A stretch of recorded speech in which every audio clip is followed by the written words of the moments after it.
দেখ শচীন, চারিদিকে একটু ভালো করে তাকিয়ে দেখ। কৃষকরা এবার কত ভালোই না ফসল ফলিয়েছে।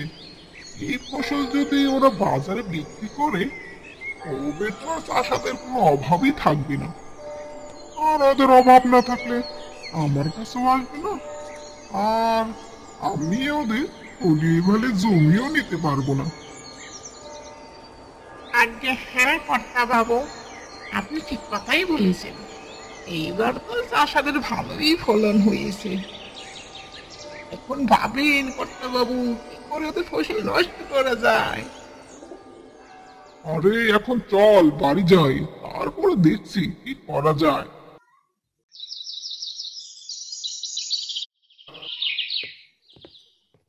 এ কি রাজুর বাবা, কি হয়েছে আপনার?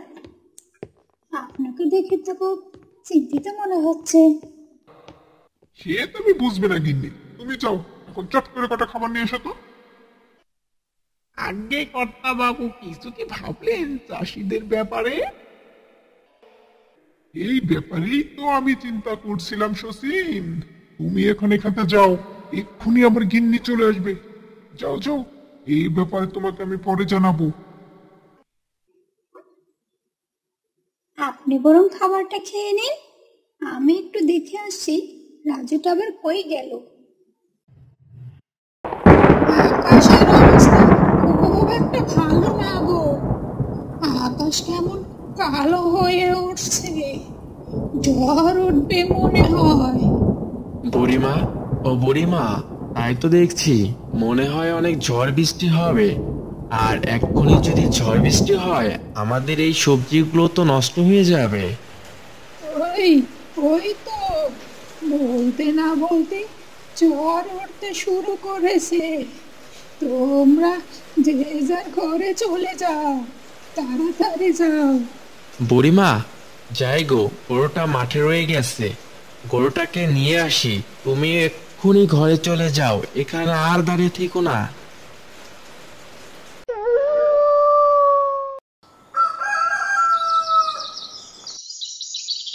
কাকু, কাকু, কাকু, ও কাকু, এ কি রাজু বাবা যে, আসো আসো। ও কাকু, খবর কিছু শুনছো? কাল বিকেলে ঝড়ে গ্রামের অনেক লোকের ঘর বাড়ি ভেঙে পড়ে গেছে, আর সবার শীতের সবজিও ক্ষতি হয়েছে। বৃষ্টির পানিতে অধিকাংশ সবজি নষ্ট হয়ে গেছে। এখন যে গ্রামের লোকগুলো কি করে আবার উঠে দাঁড়াবে? চল তবে গ্রামের লোকেদের ডেকে এক জায়গায় জড়ো করি। তুমি যাও কাকু, আমি যেতে পারবো না। বাবা জানতে পারলে আমার আবার রক্ষে থাকবে না। যদি কোনো সাহায্য লাগে আমাকে বলবে কাকু, আমি তোমাদের সবার পাশে আছি। কেমন? এ কি কাকু, তোমার ঘরের ছাউনিও তো ভেঙে পড়ে গেছে।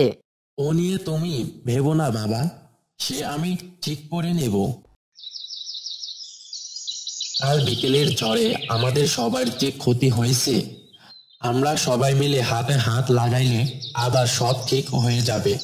আমরা কেউই ওই জমিদার বাবুর কাছে জমি বন্ধক দিয়ে টাকা আনতে যাব না। তুই এতক্ষণ কোথায় ছিলি শচীন? এদিকে আয়, আমি তো খুশিতে আত্মহারা। যাক, কষ্ট করে আমাকে আর কিছু করতে হলো না। কাল বিকেলে ঝড়ে সবার সবজি তো নষ্ট হয়ে গেছে, অনেকের বাড়ি ঘরও ভেঙে গেছে। এখন তো গ্রামে সবাই আমার কাছে টাকা নিতে আসবে, আর আমি এই সুযোগে জমির দলিল নিয়ে টাকা দিয়ে দিব। আজ্ঞে কর্তা বাবু, আপনার মনের আশা পূর্ণ হবে না।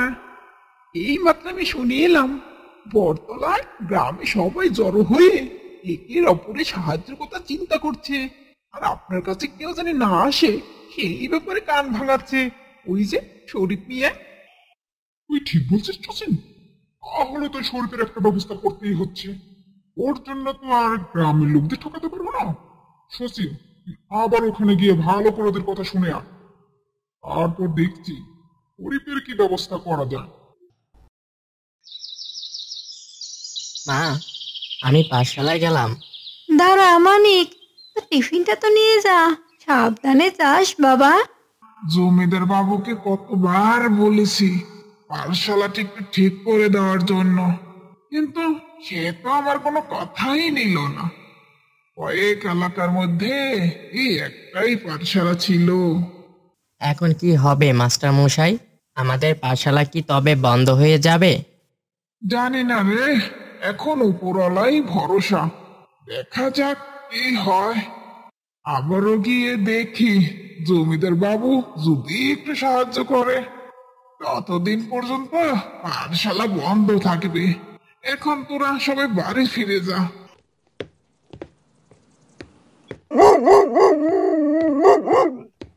আরে নিশ্চয়ই গতকাল বিকেলের ঝড়ে কুকুরটা গাছের নিচে আটকা পড়ে গেছে।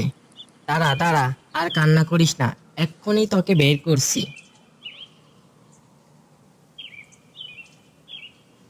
হয়েছে হয়েছে, আর আদর করতে হবে না। নিশ্চয়ই ওর খিদে পেয়েছে, গতকাল বিকেল থেকে আটকা পড়ে আছে। কিরে, তোর কি খিদে পেয়েছে? কিছু খাবি? দাঁড়া, এই রুটিগুলো তুই খেয়ে নি, মা দিয়েছিল আমারে খেতে। গতকাল বিকেলে ঝড়ে আমাদের পাঠশালাটা ভেঙে গেছে, তাই মাস্টার মশাই পাঠশালা বন্ধ দিয়ে দিছে। এখন তুই খুশি তো? আচ্ছা, আমি তোর একটি নাম দিলাম, মন্টু। কিরে মন্টু, তুই যাবি আমার সাথে আমার বাড়ি?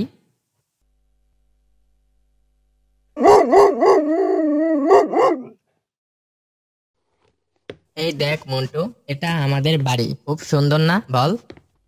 কিরে মতি, আজ এত তাড়াতাড়ি পাঠশালা থেকে ফিরে এলি যে?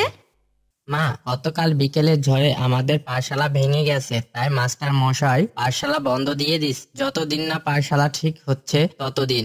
জানো মা, আজ না আমার একটি নতুন বন্ধু হয়েছে।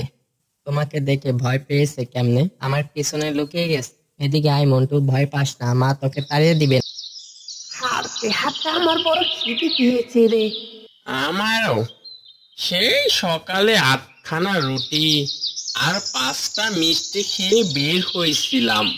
ওই দেখ পচা, গাছে কলা পেকে আছে। যা যা, ওখান থেকে কয়েকটা কলা নিয়ে তো। এটা তো শরীফের কলা গাছ। আরে তাতে কি হয়েছে রে বেটা, শরীর তো আর এখন বাড়িতে নেই, আর বাড়িটাও তো ফাঁকা দেখছি। যা। হুম, যাই যাই।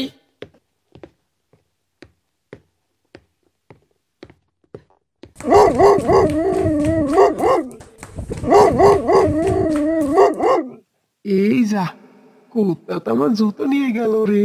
সালাম জমিদার বাবু, আপনাকে কত করে বললাম গ্রামের পাঠশালাটা একটু ঠিক করে দিতে, আপনি তো কিছুই করলেন না। ওদিকে কাল বিকেলে ঝড়ে পাঠশালা খানা ভেঙে গেছে। এখন যদি আপনি সাহায্য না করেন তবে তো পাঠশালাটা বন্ধ হয়ে যাবে। তুমি তো কেমন মাস্টার মশাই, তুমি তো জীবনে আসল সত্যিই জানো না। শাস্ত্রে লেখা আছে, পড়ালেখা করে যে গাড়ি চাপাই পরে সে। এইসব আপনি কি বলছেন জমিদার বাবু? গ্রামের বাচ্চারা যদি পড়ালেখা না করে তবে তাদের মধ্যে শিক্ষার আলো আসবে কি করে? আমি তো সে তাই চাই, আমি তো তাই চাই গ্রামে লোকগুলো যেন শিক্ষার আলো না পায়, তবেই তো আমার লাভ। ও তুমি বুঝবে না, তুমি এখন যাও তো যাও। আমি জমিদার মাখন লাল, অন্যের জমি ঘায়েল করাই আমার কাম। হা হা হা হা। এই কে তুই, কে তুই? সালাম জমিদার বাবু। আগে কর্তা বাবু, আমি শচীন। তোর এই অবস্থা হলো কি করে? আগে আমি তো আপনার জন্য খবর নিয়েই আসছিলাম, কিন্তু ওই বেটা শরীফের কুকুর আমার এই অবস্থা করেছে। এই শরীফের কুকুরই এত বড় সাহস? শুধু কি তাই জমিদার বাবু, শরীফ তো আপনার পাড়া ভাতে ছাই দিতে একেবারে উঠে পড়ে লেগেছে। আজ রাতে ওর একটা ব্যবস্থা করে কালকে ওকে গ্রাম ছাড়া করতে হবে। আচ্ছা আয়, শোন শোন কি করতে হবে। মা, তুমি বস্তার মধ্যে কি খুঁজতেছো? আমার শাশুড়ি মায়ের কাপড় খুঁজতেছি, ওই বুড়িমাকে দেওয়ার জন্য। কালকে ঝড়ে তো বুড়িমা সব কাপড় নষ্ট হয়েছে, তাই ভাবলাম তাকে একটা কাপড় যদি দিই তো ভালোই হবে। হ্যাঁ গো, দেখো তো এটা কি? এ তো আমার দাদার আমলের দলিল। কিসের দলিল বাবা? এক সময় জমিদার বাবু দাদা রফিক বাবু আমার দাদা সেওতার মিয়ার কাছ থেকে কিছু মোহর ধার নিয়েছিল। এই দলিলে তাই লেখা আছে। যদিও তারা সেটা আর পরিশোধ করেনি বউ। যদি আমি এক্ষুনি এই দলিল নিয়ে জমিদার বাবুর কাছে যাই তবে তো জমিদার বাবু হিমশিম খেয়ে যাবে। কি দরকার আছে হ্যাঁ আমাদের ওসব করে? আল্লাহর রহমতে তোমরা ভালোই আছি। এই মতন চল চল, খাবি, অনেক রাত হয়েছে, মন্টুকে তো খেতে দিতে হবে। চল চল।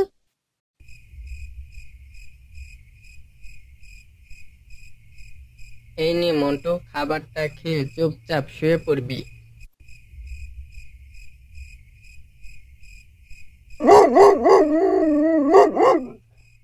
এই বাবা মন্টু এমনই চেঁচামেচি করছে কেন? ওকে কি খেতে দেশ নাই? হ্যাঁ বাবা, দিয়েছি তো। চল তো তবে যেয়ে দেখি।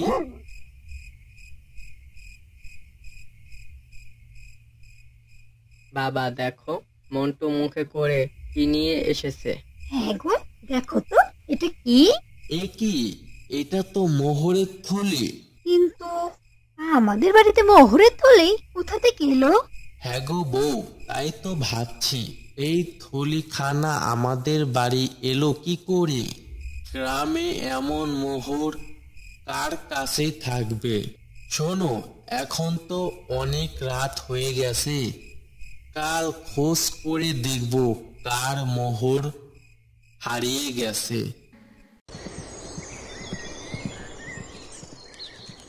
আমি বলছি কি শরীফ মিয়া, এতদিন তো তোমাকে আমি সৎ এবং ভালো মনের মানুষই জানতাম। সেই তুমি কিনা কালকে রাতে আমার বাড়িতে চুরি করলে? এ কি বলছেন জমিদার বাবু? আগে তুমি বলো শরীফ মিয়া, তোমার ঘরে মোহরের থলি কি করে এলো? হ্যাঁ, আমার ঘরে মোহরের থলি আছে, কিন্তু আমি সেইটা চুরি করি নাই। এই গ্রামবাসী, তোমরা শুনলে তো, শরীফের ঘরে মোহরের থলি আছে। ও যদি চুরি না করে তবে ওর ঘরে মোহরের থলি কোথা থেকে এলো? যাও, মোহরের থলিটা নিয়ে এসো। এই নিন জমিদার বাবু আপনার মোহর, কিন্তু আমি এইগুলো চুরি করি নাই। কাল আমাদের দরজার সামনে এই থলিটা পেয়েছি। তোমার ঘরে আমার মোহরের থলি পাওয়া গেছে, তাই আমি এখন সিদ্ধান্ত নিয়েছি তুমি আর এই গ্রামে থাকতে পারবে না। তোমার বউ বাচ্চা নিয়ে আজকেই গ্রাম ছেড়ে চলে যাবে।